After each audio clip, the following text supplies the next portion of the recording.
মন খুলে ইংলিশে লিখতে চান, যা ইচ্ছে তাই। এর জন্য কি চাই? চাই একটাই, আপনার ইংলিশ রাইটিং স্কিল সমৃদ্ধ করতে হবে। সো আমাদের ইংলিশ রাইটিং স্কিল সমৃদ্ধ করার লক্ষ্যে zero two advanced English free hand writing কোর্সের আজ প্রথম ক্লাস। আমাদের এই কোর্সের উদ্দেশ্য হলো ইংলিশ রাইটিং স্কিল সমৃদ্ধ করার A to Z শেখা। প্রথমে আমরা জেনে নেই যে রাইটিং স্কিল সমৃদ্ধ করার জন্য আমাদের আসলে কি কি দরকার। প্রথম ক্লাসে আমাদের এইটুকু জানা জরুরি যে আমি আমার রাইটিং স্কিল সমৃদ্ধ করতে চাই, আমার কি দরকার।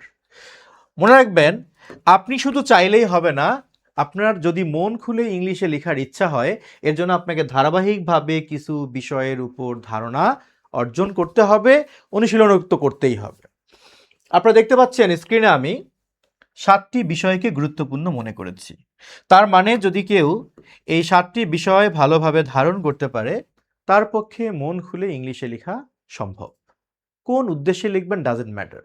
আপনি বিসিএস লিখিত পরীক্ষায় অংশগ্রহণ করেন, আর ব্যাংক লিখিত পরীক্ষায় অংশগ্রহণ করেন, আইএলটিএস এর রাইটিং পার্টে ভালো করতে চান, যা ইচ্ছা করতে চান, যেখানে রাইটিং আছে, ইংলিশ রাইটিং স্কিল প্রয়োজন, তার জন্য এই কোর্সটা পারফেক্ট হবে।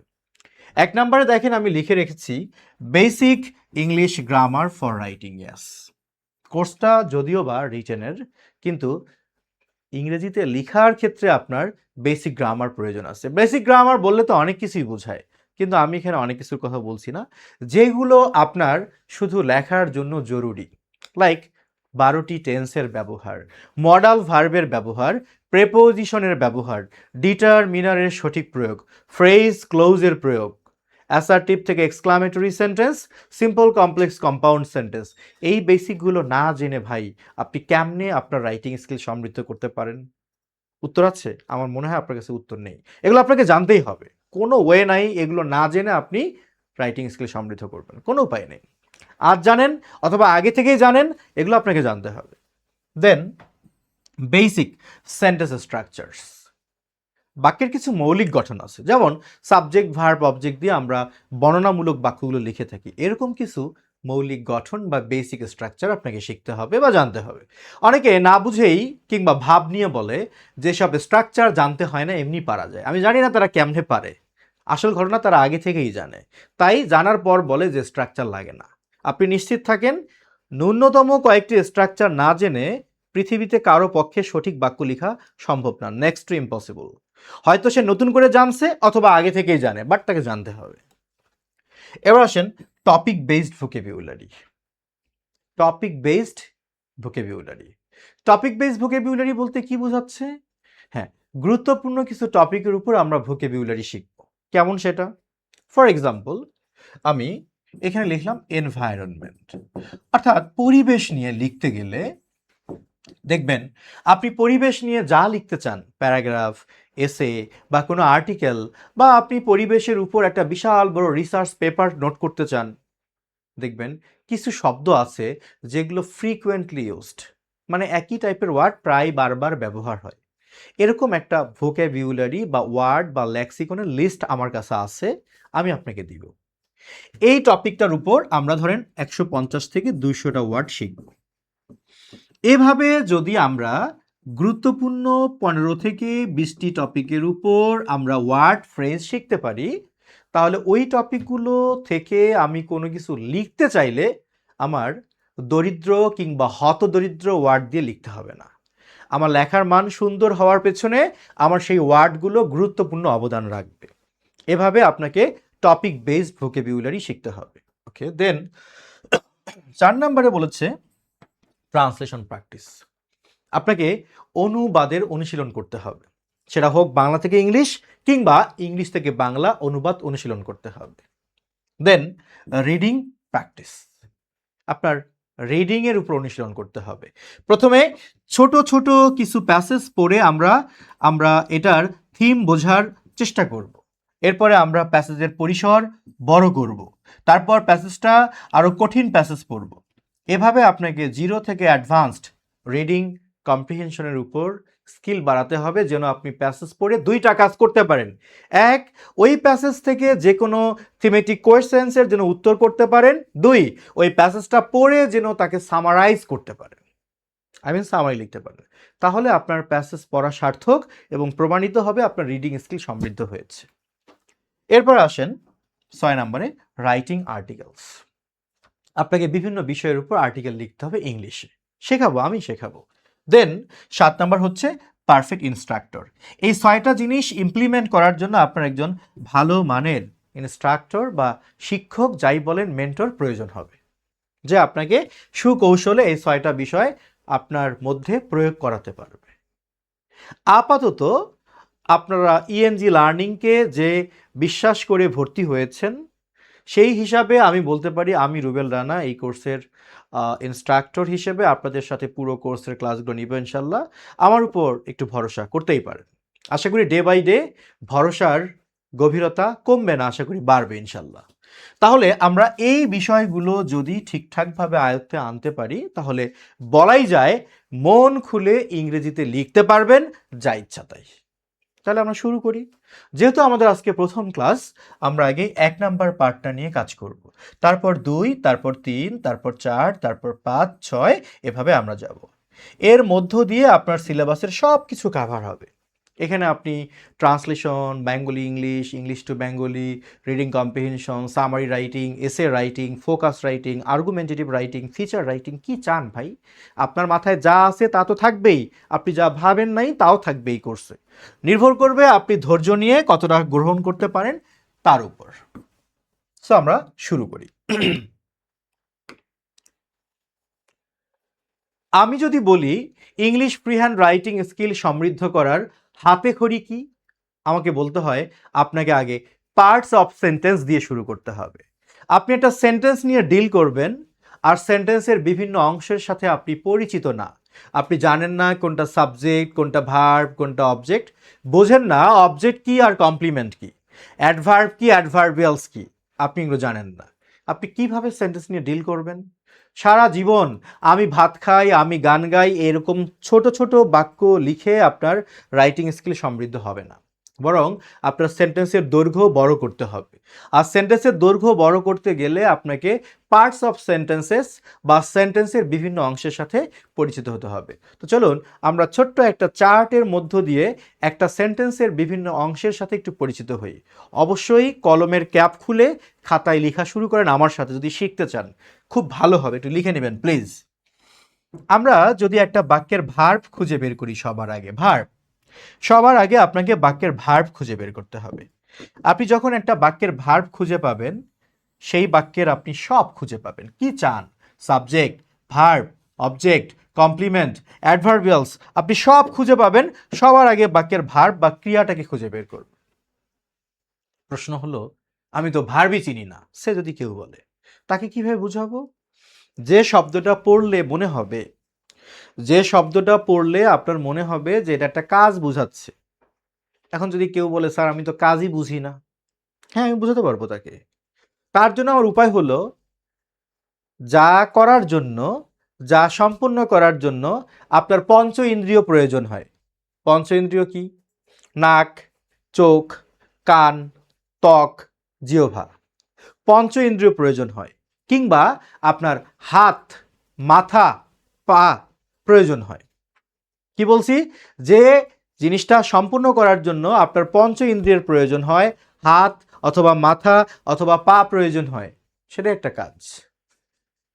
অর্থাৎ কোনো একটা ক্রিয়া, কোনো একটা কাজকে আমরা ইংলিশে ভার্ব বলতেছি। আচ্ছা, তো সবার আগে আপনি একটা ভার্বকে খুঁজে বের করবেন। এবার এই ভার্বকে প্রশ্ন করার মধ্য দিয়ে আপনি সব পাবেন। নর্মালি বাক্যে যে কাজটা সম্পাদন করে তাকে আমরা সাবজেক্ট বলি। যদি আমরা একটু সহজ করে সাবজেক্টকে খুঁজে বের করতে চাই, তাহলে একটু লিখে নিব, একটা ভার্বকে কে অথবা কারা দিয়ে প্রশ্ন করলে উত্তর হিসেবে আমরা যা পাই সেটি হলো আমাদের সাবজেক্ট। একটা ভার্বকে কে বা কারা দিয়ে প্রশ্ন করলে উত্তর হিসেবে যা পাওয়া যায় সেটি সাবজেক্ট। একটা ভার্বকে কি অথবা কাকে দ্বারা প্রশ্ন করলে উত্তর হিসেবে যা পাওয়া যায় সেটি হলো আমার বাক্যের অবজেক্ট নর্মালি। এরপর একটা বাক্যের ভার্বকে যদি আমি কিভাবে দ্বারা প্রশ্ন করি, যে কাজটা কিভাবে সম্পন্ন হয়, তাহলে উত্তর হিসেবে যা পাই সেটা কাইন্ড অফ অ্যাডভার্ব, যাকে আমরা যদি আলাদা করে নাম দেই তাহলে বলতে পারি অ্যাডভার্ব অফ ম্যানার। আজকের এই প্রথম ক্লাসটা আপনার কতটা ভালো লাগবে তা নির্ভর করবে আপনি কতটা আগ্রহের সাথে খাতায় নোট করতেছেন এবং আমার কথা শুনতেছেন। Totally depend on you. আমার উপর একদমই নির্ভর করে না। আপনার মনোযোগ থাকলে এই ক্লাসটা আপনার কাছে সেরা ক্লাস মনে হবে, আপনার মনোযোগ না থাকলে এই ক্লাসটা আপনার কাছে ফালতু একটা ক্লাস মনে হবে। It totally depends on you. এবার আসেন ভার্বকে কিভাবে দিয়ে প্রশ্ন করলে অ্যাডভার্ব অফ ম্যানার পাওয়া যাবে। এবার যদি আমি ভার্বকে প্রশ্ন করি কোথায় দ্বারা, যে কাজটা কোথায় সম্পন্ন হয়, তাহলে হবে adverb of place. Adverb of place.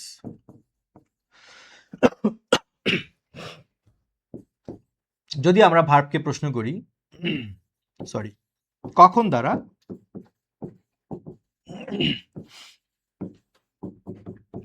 তাহলে পাবো অ্যাডভার্ব অফ টাইম। যদি আমি ভার্বকে কেন দ্বারা প্রশ্ন করি, তাহলে উত্তর হিসেবে পাবো adverb of reason. Adverb of reason. যদি আমি দেখতে পাই একটা বাক্যের সাবজেক্ট মানে ভার্বের পরবর্তী অংশ, ভার্বের পরবর্তী অংশ যদি সাবজেক্ট সম্পর্কে তথ্য দেয়,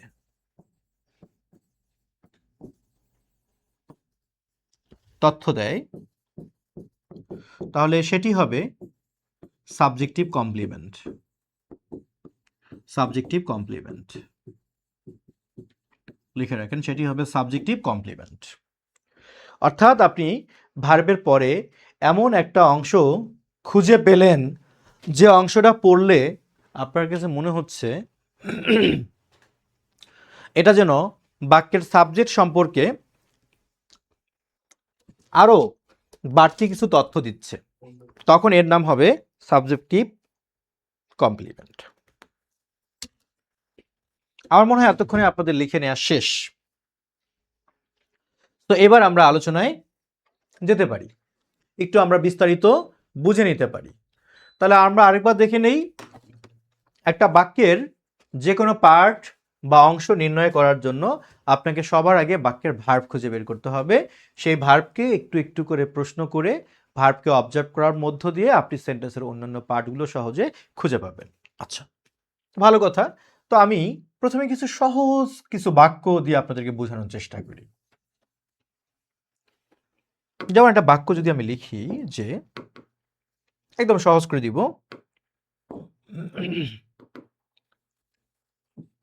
ব্লু ইকোনমি, নীল অর্থনীতি বা সমুদ্র অর্থনীতি, অ্যাক্সিলারেটস, সমৃদ্ধ করে বা ত্বরান্বিত করে আওয়ার ইকোনমি, আমাদের অর্থনীতিকে। ব্লু ইকোনমি অ্যাক্সিলারেটস আওয়ার ইকোনমি, সমুদ্র অর্থনীতি আমাদের অর্থনীতিকে সমৃদ্ধ করে বা ত্বরান্বিত করে। ছোট্ট একটা সহজ একটা বাক্য। আপনি এই বাক্যের আগে ভার্বকে খুঁজে বের করেন। ভার্ব কোনটা? অ্যাক্সিলারেটস। মূলত অ্যাক্সিলারেট শব্দটা ইনক্রিজের সমার্থক বলা যেতে পারে। হ্যাঁ, ইনক্রিজ, বৃদ্ধি করার মতো। ভার্ব হলো অ্যাক্সিলারেট। আমি ভার্বকে ছোট্ট করে প্রশ্ন করলাম, কি দিয়ে প্রশ্ন করব? কে সমৃদ্ধ করে, তাহলে আমি সাবজেক্ট পাবো। আর যদি বলি কাকে সমৃদ্ধ করে, তাহলে অবজেক্ট পাবো। প্রশ্ন করেন কাকে সমৃদ্ধ করে, উত্তর আসে আমাদের অর্থনীতিকে, আওয়ার ইকোনমিকে। তার মানে এটা বাক্যের কি? অবজেক্ট। এখন যদি প্রশ্ন করি কে সমৃদ্ধ করে, অর্থনীতিকে কে সমৃদ্ধ করে, উত্তর হলো আর মানে ব্লু ইকোনমি, সমুদ্র অর্থনীতি বা নীল অর্থনীতি, এটা হলো আমার বাক্যের কি? সাবজেক্ট। তাহলে আমি সাবজেক্ট পেলাম, ভার্ব পেলাম, অবজেক্ট পেলাম। ওকে, ধীরে ধীরে বুঝি, সময় নিয়ে বুঝি, পরিপক্কভাবে বুঝি। এবার সাবজেক্ট, ভার্ব, অবজেক্ট আমরা একটু ধারণা পেলাম, বাট এইটুকু দিয়ে আমরা খুশি না, আমাদের আরো ধারণা লাগবে, রাইট? এবার আমি আরেকটা সাবজেক্ট, আরেকটা সেন্টেন্স একটু লেখার চেষ্টা করি, আপনারা একটু বুঝেন। আমি একটা বাক্য লিখে দিচ্ছি এবার, যে রেমিটেন্সেস, রেমিটেন্স, রেমিটেন্স এনরিচ, যদি রেমিটেন্সকে প্লুরাল নাম্বার দেই, রেমিটেন্সেস এনরিচ, সমৃদ্ধ করে, দ্য ইকোনমি অব বাংলাদেশ, বাংলাদেশের অর্থনীতিকে রেমিটেন্স সমৃদ্ধ করে। এবার একটু বাক্যটা একটু বড় হলো, কোনো ব্যাপার না, আপনাকে সবার আগে বাক্যের ভার্ব খুঁজে বের করতে হবে। তো এই বাক্যের ভার্ব কোনটা? এই বাক্যের ভার্ব হচ্ছে এনরিচ, এটাই ভার্ব। কারণ এনরিচ মানে সমৃদ্ধ করা, কোনো কিছু করা, হওয়া, যাওয়া, খাওয়া ইত্যাদি তো ভার্ব। এবার ভার্বকে প্রশ্ন করি, কাকে সমৃদ্ধ করে আর কে সমৃদ্ধ করে? একটা জিনিস লক্ষ্য করেন, যারা এই যে আমি যে সূত্রটা লিখে দিলাম, কে কারা আর কি কাকে, এই দুইটাকে দেখা অবজ্ঞা করে, এরকম অনেক মানুষ আছে এই সূত্রগুলোকে অবজ্ঞা করে, ভাবে আমি পারবো। এদের 90% মানে 90% এটা গুলায় ফেলে, পরে আর পারে না। কারণ কি জানেন? ওভার কনফিডেন্ট, ভাবে আমি জানি, এগুলো আসলেও জানে না, আর লিখে রাখা দেয়, ফলে পরে গুলায় ফেলে। এই জন্য বলি কনফিডেন্ট হওয়া ভালো, তবে কনফিডেন্ট হওয়ার আগে কিছু রিসোর্স আগে রেডি করে নিতে হবে। তাহলে একটা বাক্যের ভার্বকে কে বা কারা দিয়ে প্রশ্ন করলে সাবজেক্ট পাওয়া যায়। তাহলে আমি যদি বলি কে এনরিচ করে, উত্তর হলো রেমিটেন্স এনরিচ করে, তার মানে এটা বাক্যের হলো সাবজেক্ট। এখন যদি প্রশ্ন করি রেমিটেন্স কাকে সমৃদ্ধ করে, কাকে এনরিচ করে, উত্তর কি আসে? দ্য ইকোনমি অফ বাংলাদেশ, বাংলাদেশের অর্থনীতিকে। তার মানে এখন এই পুরোটাই কি বলেন? অবজেক্ট। তার মানে দেখেন অবজেক্টটা বড় হতে পারে, এটা তো মাত্র ছোট একটা জিনিস, আরো বড় হতে পারে। তাহলে আমরা এই দুইটা বাক্য সম্পর্ক থেকে আশা করি সাবজেক্ট আর অবজেক্ট অ্যাটলিস্ট আমরা বুঝে গেছি। বাট আমরা এইটুকু বুঝে ক্ষান্ত হব না, আরো বড় করে বুঝতে হবে আমাদেরকে। কি করা যায় বলেন? এবার আমরা আর একটু বড় বাক্য লিখব। এবার আমি লিখলাম যে দ্য রেমিটেন্সেস, প্লিজ আমার সাথে একটু লিখে নেন, কষ্ট করে একটু লিখে নিতে হবে। The remittances sent by more than 15 million expatriates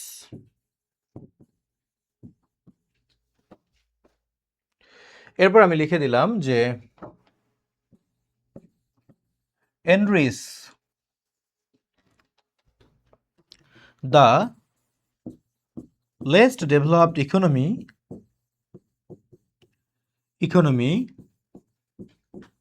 of Bangladesh.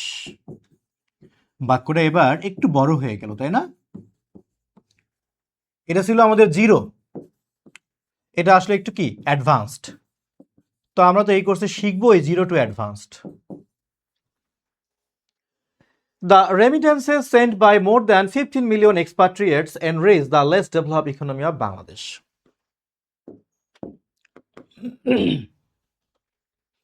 বাক্যটা লেখার পর ঠান্ডা মাথায় আমার একটু কথা শুনবেন, ঠান্ডা মাথায় আমার একটু কথা বুঝবেন। এই মুহূর্তে আমি বোর্ডে সাদা কালি, লাল কালি, হলুদ কালি যা ইচ্ছা লিখি, কষ্ট করে একটু দেখে নেন, একটু বুঝে নেন আগে আমি কি বোঝাতে চাই, সেটা বোঝার চেষ্টা করেন। এই পুরো বাক্যটা আমরা বিভিন্ন পার্ট খুঁজবো। হ্যাঁ, এটা সত্য, এগুলো খোঁজার জন্য আপনাকে সেন্টেন্সের বাংলা মিনিং জানতে হয়, কিন্তু আপনি একদিনে কি সব জানবেন? একদিনে এই সেন্টেন্সের বিভিন্ন অংশ, একদিনে এই ভোকাবুলারি, একদিনে এই বাংলা মিনিং সব কি সম্ভব? সম্ভব না। আপনাকে কিছু খালি রেখে কিছু খালি বা শূন্যতাকে পূরণ করতে হবে। মানে একটু শূন্যস্থান পূরণ হবে, অনেক স্থান খালি থাকবে, ধীরে ধীরে শূন্যস্থানটা আপনার পূরণ হবে। এর জন্য আপনার মেধাবী হওয়া খুব জরুরি না, বাট ধৈর্যশীল হওয়া খুব জরুরি। মানে আমার কোর্সে যদি আপনার ধৈর্য না থাকে, তাহলে আমার কোর্স করা আর না করা একই কথা। প্রচণ্ড ধৈর্য নিয়ে আসতে হবে। হ্যাঁ, গ্রামারের ক্ষেত্রে ঠিক আছে, ইংলিশ গ্রামার পড়া মানে কি, যে rolling stone gathers no moss, রোলিংটা কি জেরার নাকি পার্টিসিপল, এই। বাট রাইটিং স্কিল সমৃদ্ধ করার জন্য মেজাজ ঠান্ডা নিয়ে ধৈর্য সহকারে ক্লাসে বসতে হবে। আশা করি আপনাদের সেটা আছে। তাহলে এই পুরো বাক্যটার মধ্যে আমি যদি ভার্ব খুঁজি, ভার্ব হলো এনরিচ, সমৃদ্ধ করে, এটা হচ্ছে আমার ভার্ব। হ্যাঁ, এখন যদি কেউ বলেন স্যার আমি তো জানি না এনরিচ মানে সমৃদ্ধ করা, তাহলে আমি কেমনে বুঝবো? উত্তর হচ্ছে আপনি বুঝবেন না। স্যার কোনো shortcut way? There is no shortcut way for you. আপনি বুঝবেন না, সিম্পল। বাট হতাশ হওয়ার কিছু নেই ভাই। এনরিচ মানে সমৃদ্ধ করা, সে আপনি জানেন না, আজ জেনে নিলেন, আরেকদিন আপনি শিখবেন, প্রয়োগ করবেন। একটু অপটিমিস্টিক হতে হবে, ইতিবাচক আশাবাদী হতে হবে। পেসিমিস্টিক হতাশাবাদী হওয়া যাবে না। তাহলে এনরিচ হলো আমার ভার্ব। এবার আমি এই ভার্বটাকে প্রশ্ন করে সাবজেক্ট অবজেক্ট বের করব। প্রশ্ন করার পদ্ধতি কি মনে আছে? নাই, অনেকে ভুলে গেছেন। কে বা কারা দিয়ে প্রশ্ন করলে সাবজেক্ট পাবেন, কি বা কাকে দিয়ে প্রশ্ন করলে অবজেক্ট পাবেন। এটা সংবিধানের নিয়ম না, এটা একটা সাধারণ নিয়ম। সো আমি যদি ভার্বকে প্রশ্ন করি কাকে সমৃদ্ধ করে, আপনাকে বলছি কাকে সমৃদ্ধ করে, বলেন কাকে, কাকে সমৃদ্ধ করে? উত্তর হলো বাংলাদেশের স্বল্প উন্নত অর্থনীতিকে। শুধু অর্থনীতিকে না, আমি যদি প্রশ্ন করি কাকে সমৃদ্ধ করে, উত্তর আসে বাংলাদেশের স্বল্প উন্নত অর্থনীতিকে। এই যে কাকে দিয়ে প্রশ্ন করে উত্তর হিসেবে যা পেলাম, এই অংশটি হলো বাক্যের কি? অবজেক্ট। এখন যদি প্রশ্ন করি বাংলাদেশের স্বল্পোন্নত অর্থনীতিকে কে সমৃদ্ধ করে বা কারা সমৃদ্ধ করে, তাহলে উত্তর কি হবে? রেমিটেন্স? না, এইটুকু শুধু উত্তর হবে না। উত্তর হবে এই 15 মিলিয়নেরও অধিক প্রবাসী কর্তৃক প্রেরণ করা রেমিটেন্স। মানে 15 মিলিয়নেরও অধিক প্রবাসী আছে বাংলাদেশি, যারা সারা বিশ্বে আছে, এদের দ্বারা পাঠানো হয় যে রেমিটেন্স, সেই রেমিটেন্সটাই অর্থনীতিকে সমৃদ্ধ করে। একটু কঠিন মনে হচ্ছে, তাই তো? সহজ করে বুঝাই। প্রথমে আসেন এনরিচ সমৃদ্ধ করে। আমি যদি বলি কাকে সমৃদ্ধ করে, আপনার কাছে হয়তো উত্তর আসবে যে ইকোনমিকে সমৃদ্ধ করে, তাই না? হ্যাঁ, এইটুকুই মূলত অবজেক্ট। বাট যদি আমি জানতে চাই কোন ইকোনমিকে, তাহলে আপনি কি বলবেন? তাহলে কিন্তু আপনি বলবেন যে বাংলাদেশের স্বল্প উন্নত ইকোনমিকে সমৃদ্ধ করে। তার মানে এই ইকোনমির সাথে যা যা যুক্ত, এই পুরোটা মিলেই হয়ে গেল আপনার কি বলেন? অবজেক্ট। এখন যদি আমি প্রশ্ন করি কে সমৃদ্ধ করে, হয়তো আপনি বলবেন রেমিটেন্স সমৃদ্ধ করে। হ্যাঁ, রেমিটেন্সটাই মূলত সাবজেক্ট। কিন্তু আমি যদি জানতে চাই কোন রেমিটেন্স, তাহলে কিন্তু আপনাকে পুরোটাই বলতে হচ্ছে যে 15 মিলিয়নেরও অধিক প্রবাসী কর্তৃক পাঠানো হয় যে রেমিটেন্স। তার মানে এই রেমিটেন্সের সাথে যুক্ত যে অংশগুলো, মানে যারা কানেক্টেড, এই পুরোটা মিলেই হবে বাক্যের কি? সাবজেক্ট। সো এখান থেকে আমরা একটা শিক্ষা পেলাম যে সাবজেক্ট সবসময় এরকম এক শব্দ বা দুই শব্দ বিশিষ্ট হবে তা না। সাবজেক্ট কখনো এক শব্দ বিশিষ্ট হতে পারে, কখনো দুই শব্দ বিশিষ্ট হতে পারে, কখনো 200টা ওয়ার্ড মিলেও একটা বিশাল দৈর্ঘ্যের সাবজেক্ট হতে পারে। বুঝবো কেমনে? কেমনে বুঝবেন? আসল সাবজেক্টের সাথে যারা যারা যুক্ত, পুরোটাই সাবজেক্ট। যেমন আমি যদি বলি যে আমাদের এলাকায় এক লোক আছে, নাম হলো হাকিম মোল্লা। হাকিম মোল্লা এখানে এসেছে, সো এই বাক্যের সাবজেক্টকে হাকিম মোল্লা। এটা সহজে বুঝে গেছেন। বাট এখন যদি আমি একটা বলি যে আমাদের গ্রামের শেষ মাথায়, আমাদের গ্রামের শেষ মাথায় পুরাতন সেতুর অপর পাশে একটা আম গাছের নিচে দোতলা টিনের চালে বসবাস করা হাকিম মোল্লা এখানে এসেছে। কে সাবজেক্ট? হাকিম মোল্লা শুধু না, হাকিম মোল্লাকে ব্যাখ্যা করতে গিয়ে যা বলছি পুরোটাই সাবজেক্ট। আমাদের গ্রামের শেষ মাথায় একটা পুরাতন সেতুর অপর পাশে একটা আম গাছের নিচে দোচালার টিনের ঘরে বসবাস করা হাকিম মোল্লা, এই পুরোটাই বাক্যের সাবজেক্ট। বুঝতেছেন? Yes or no? বুঝতেছেন কি না? ইয়েস অর নো জানাবেন। তাহলে মূল সাবজেক্টের সাথে যা কিছু যুক্ত পুরোটাই সাবজেক্ট, মূল অবজেক্টের সাথে যা কিছু যুক্ত পুরোটাই অবজেক্ট। তাহলে আমরা এই ধরনের সাবজেক্ট আর এই ধরনের অবজেক্ট যখন নাচতে নাচতে লিখতে পারবো, তখন আপনি মনে করবেন আপনার রাইটিং স্কিল সমৃদ্ধ হচ্ছে। আর আমি ভাত খাই, সে গান গায়, রহিম স্কুলে যায়, করিম সাঁতার কাটে, এই বাক্য তো যে কেউই লিখতে পারে। এটা লিখতে পারার মানে আপনার রাইটিং স্কিল সমৃদ্ধ হয়েছে, এটা মিন করে না। আচ্ছা, এ ধরনের সাবজেক্ট অবজেক্ট কেমনে লিখবো সেই ক্লাসে তো আজকে আমরা নাই। আজকে আসি আমরা সাবজেক্ট অবজেক্ট চেনার উপায় নিয়ে, সেটা আশা করি চিনতেছেন। তাহলে আমরা সেন্টেন্সের বিভিন্ন অংশের মধ্যে সাবজেক্ট আর অবজেক্টের সাথে পরিচিত হলাম। ওকে, আচ্ছা, এবার আমরা অন্যান্য পার্টগুলো সম্পর্কে একটু জেনে নেই, চলেন। অন্যান্য পার্টগুলো আমরা একটু দেখি। সাবজেক্টিভ কমপ্লিমেন্ট জিনিসটা কি? আমি বললাম যে Rakib, mister Rakib is the course coordinator বা কোঅর্ডিনেটর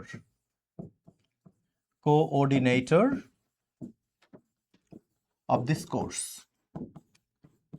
আমরা এখন যে কোর্সটাতে আছি এই কোর্সের কোঅর্ডিনেটর হচ্ছে mister Rakib. Just look at the sentence and try to find out the subject of the sentence. As the verb is, the subject is Mr. Rakib. এইটুকু আমরা সহজেই বুঝে গেছি, ইজ যেহেতু বাক্যের ভার্ব, তার মানে মিস্টার রাকিব হচ্ছে আমার এখানে সাবজেক্ট। ইজ হলো এটা কি? ভার্ব। সচরাচর আমরা অনেকেই হয়তো এইভাবে ভাবতে ভালোবাসি যে ভার্বের পরে যে অংশটা থাকে তার নাম অবজেক্ট। এরকম যারা ভাবেন তাদেরকে একটু থামিয়ে দেই, ভার্বের পরে যা থাকবে সবসময় সেটা অবজেক্ট নাও হতে পারে। ইয়াস, যেমন এই মুহূর্তে এটা অবজেক্ট না, এটার নাম সাবজেক্টিভ কমপ্লিমেন্ট। আর প্রশ্ন হলো এটির নাম কেন সাবজেক্টিভ কমপ্লিমেন্ট? বা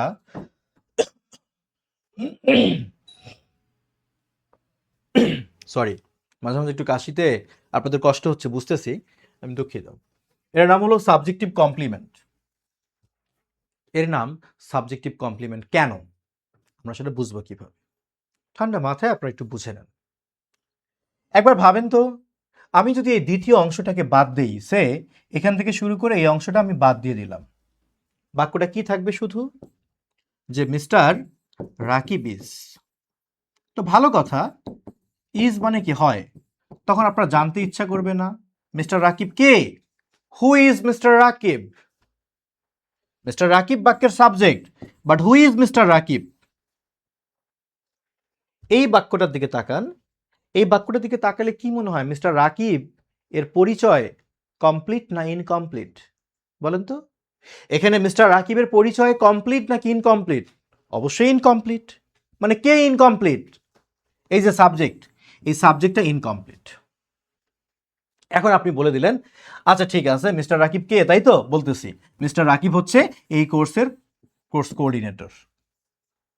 তাহলে এই যে অংশটুকু আমি ব্যবহার করলাম, এই অংশটুকু কার সম্পর্কে তথ্য দিল?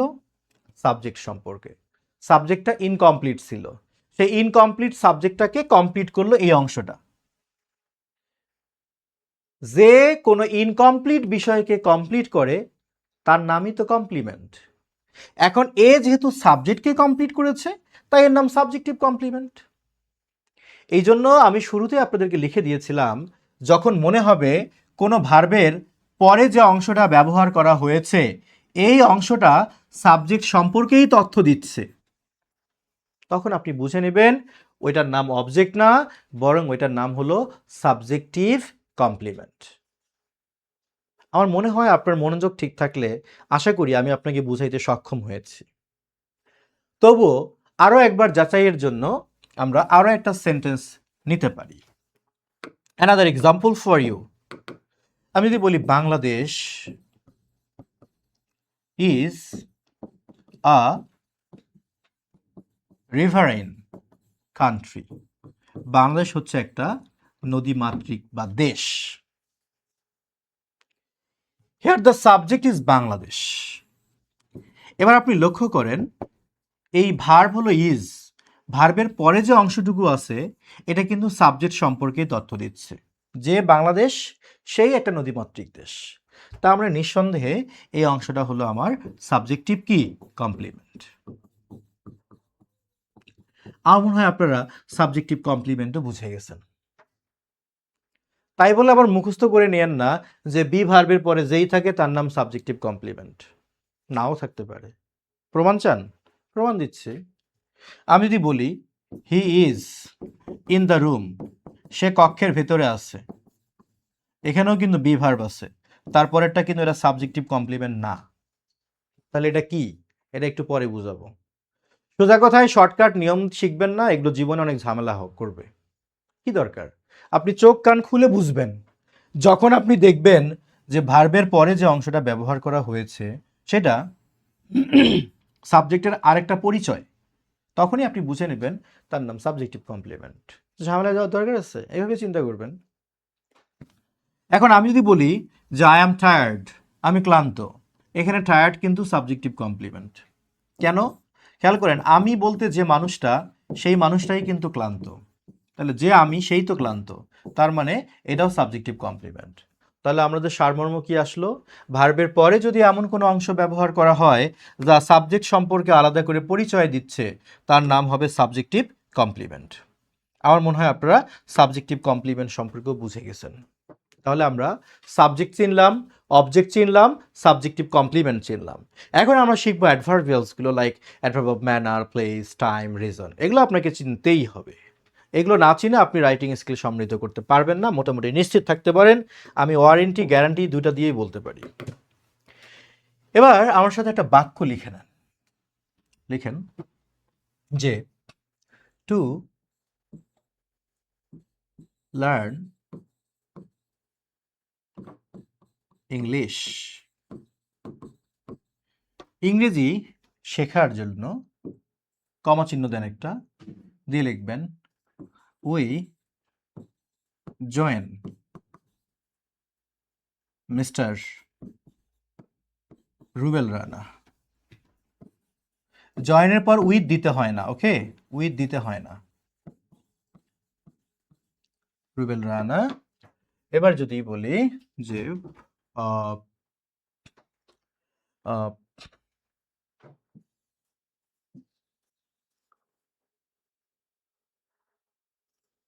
on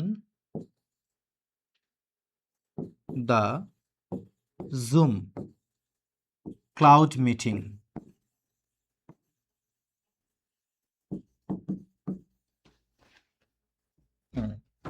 এবার আমি এখানে অনও দেওয়া যাবে, অ্যাটও দেওয়া যাবে। অনও দেওয়া সম্ভব, অ্যাটও দেওয়া সম্ভব। এবার আমি বললাম যে at 10 PM।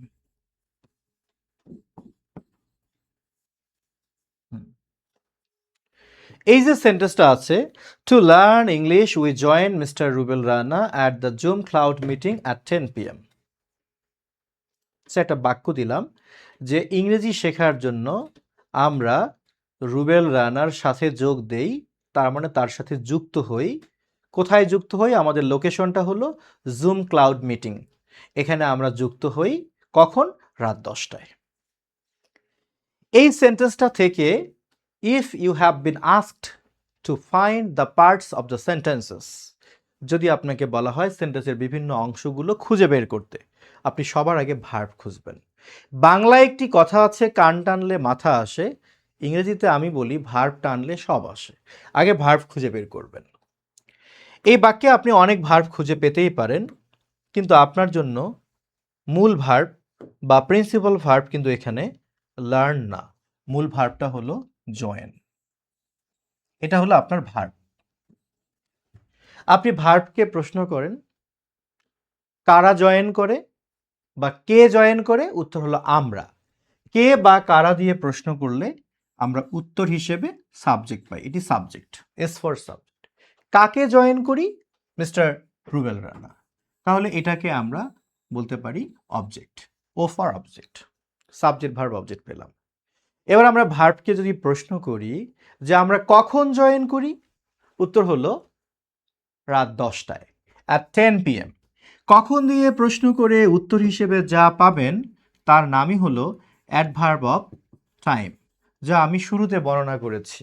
আপনি যদি শুরুর অংশে স্কিপ করে থাকেন আবারও দেখবেন। তাহলে অ্যাট 10 PM, রাত 10টায়।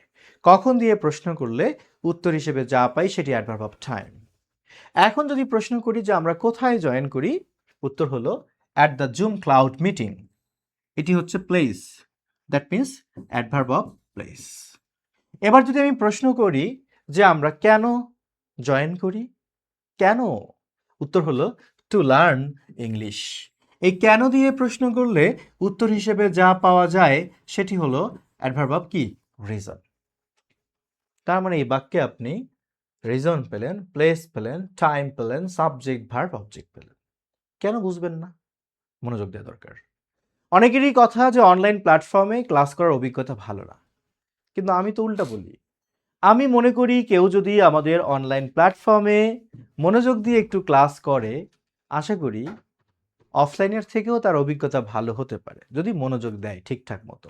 আমি জানি না আপনারা আমার সাথে একমত নাকি ভিন্ন মত। এবার আমরা আরেকটা সেন্টেন্স লিখি, হ্যাঁ। আমি যদি বলি উই লার্ন ইংলিশ, আমরা ইংরেজিটা শিখি স্পন্টানিয়াসলি। স্পন্টানিয়াসলি হচ্ছে, স্পন্টানিয়াসলি হলো স্বতঃস্ফূর্তভাবে। আমি এভাবে বলতে পারি উই স্পন্টানিয়াসলি লার্ন ইংলিশ, আমরা স্বতঃস্ফূর্তভাবে ইংরেজি শিখি। যাই হোক, এখানে আমাদের ভার্ব কোনটি? ভার্ব হচ্ছে লার্ন।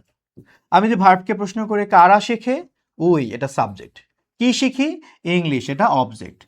এবার যদি আমি ভার্বকে প্রশ্ন করি কিভাবে শিখি, উত্তর কি, স্বতঃস্ফূর্তভাবে। তার মানে এটি হচ্ছে আমার অ্যাডভার্ব অফ ম্যানার। একটা ভার্বকে কিভাবে দ্বারা প্রশ্ন করলে উত্তর হিসেবে যা মেলে সেটি হলো অ্যাডভার্ব অফ ম্যানার। কোথায় দিয়ে প্রশ্ন করে যা মেলে সেটি অ্যাডভার্ব অফ প্লেস।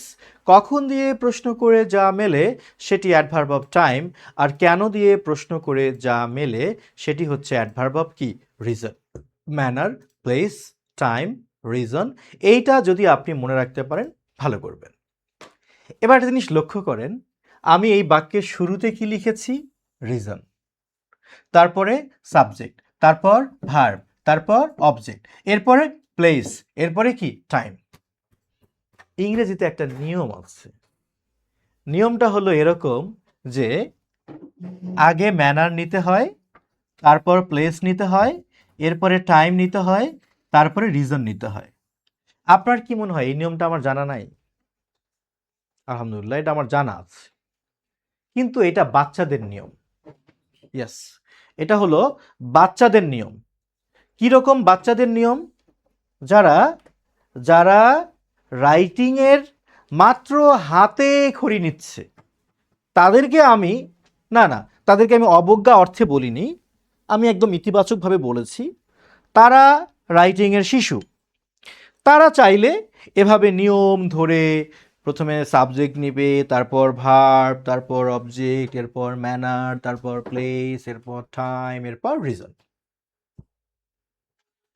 কিন্তু যারা অলরেডি প্রো হয়ে গেছে, জিরো থেকে হিরো হয়ে গেছে, তারা কখনো এই সিকোয়েন্স মেনটেন করে না। তারা সুবিধা মতো বসায়, যদি মনে হয় রিজন আগে দিলে ভালো হয় তারা আগে রিজন দেয়। যাই হোক, আজকের ক্লাসে এগুলো নিয়ে আমার কথা বলার প্রসঙ্গ না, জাস্ট প্রসঙ্গক্রমে একটু জানিয়ে রাখলাম। আমরা অবশ্যই কখন, কোথায়, কিভাবে কোনটা ব্যবহার করব সেগুলো শিখব। এখন আশা করি আমার যা উদ্দেশ্য ছিল আপনাদেরকে চেনানো, যে আপনি যেন দেখে বুঝতে পারেন কোনটি ম্যানার, প্লেস, টাইম, রিজন। আমার ধারণা সেটা আপনি সুস্পষ্টভাবে জেনে গেছেন। আশা করি আপনার সাথে একমত হবেন। সো এবার আমরা আরও একটা সেন্টেন্স থেকে একটু বোঝার চেষ্টা করি যে বাক্যের বিভিন্ন পার্ট সম্পর্কে।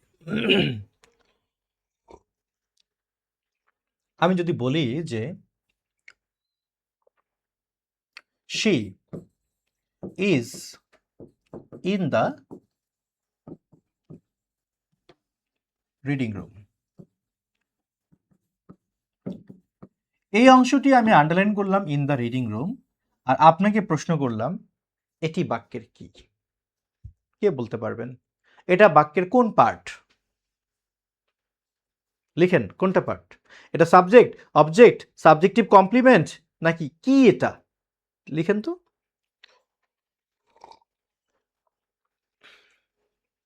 এটা বাক্যের কি? আরো 5 সেকেন্ড সময় নেন।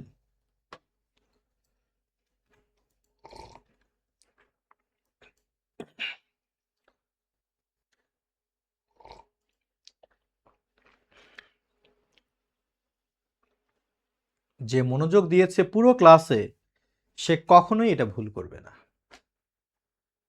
আপনি মন খারাপ করলেও আমি বলবো, যারা ভুল করছেন বা ভুল করবেন তারা নিশ্চিত থাকেন পূর্ণ মনোযোগ দেননি ক্লাসে। আচ্ছা, এটা অবজেক্টও না, সাবজেক্টও না, সাবজেক্টিভ কমপ্লিমেন্টও না, এটা একটা অ্যাডভার্বিয়াল। এটার নাম হলো adverb of place, adverb of place বা অ্যাডভার্বিয়াল ফ্রেজ অফ প্লেস। কেন? আপনি ভার্বকে প্রশ্ন করেন, শি ইজ মানে সে আছে, কোথায় আছে? কোথায়? Where is she? Where is she? She কোথায়? সে কোথায়? উত্তর কি? In the reading room. মনে আছে, ভার্বকে কোথায় দিয়ে প্রশ্ন করলে উত্তর হিসেবে যা পাই তার নাম কি? Adverb of place. এখন কি ভাববেন, এর নাম সাবজেক্টিভ কমপ্লিমেন্ট? সম্ভব এটা?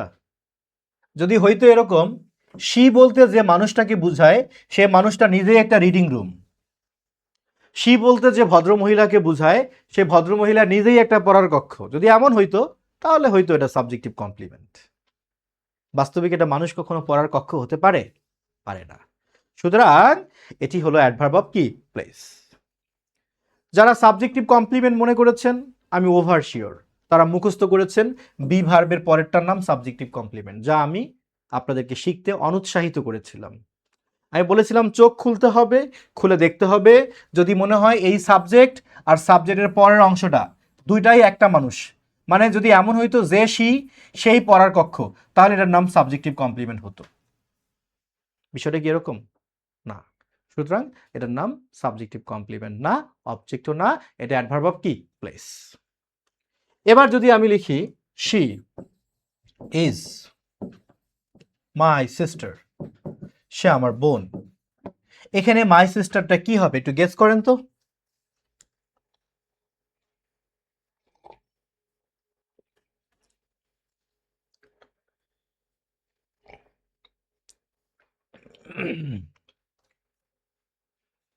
আপনাকে গেস করার জন্য টাইম দিচ্ছি, গেস করেন, ভাবেন কি হবে এটা।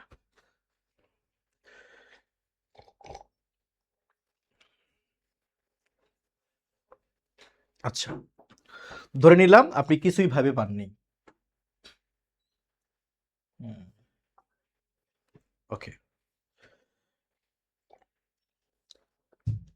শি তো সাবজেক্ট না? মাই সিস্টার আমার বোন, আমার বোন কে? কে আমার বোন? এই শি। আর শি কে? আমার বোন। তাহলে এই সাবজেক্ট আর এই ভার্বের পরের অংশ এটা কি ভিন্ন ভিন্ন ব্যক্তি? একই ব্যক্তি? ভিন্ন না তো, একই ব্যক্তি। সুতরাং এই অংশটুকুর নাম হলো সাবজেক্টিভ কমপ্লিমেন্ট। কি বলেন? Subjective complement. এটার নাম সাবজেক্টিভ কমপ্লিমেন্ট।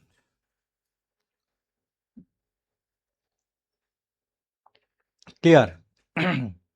তাহলে বাক্যের বিভিন্ন অংশ সম্পর্কে আমার মনে হয় আমি বোঝাতে কি করিনি, কম চেষ্টা করিনি, অনেক চেষ্টা করেছি।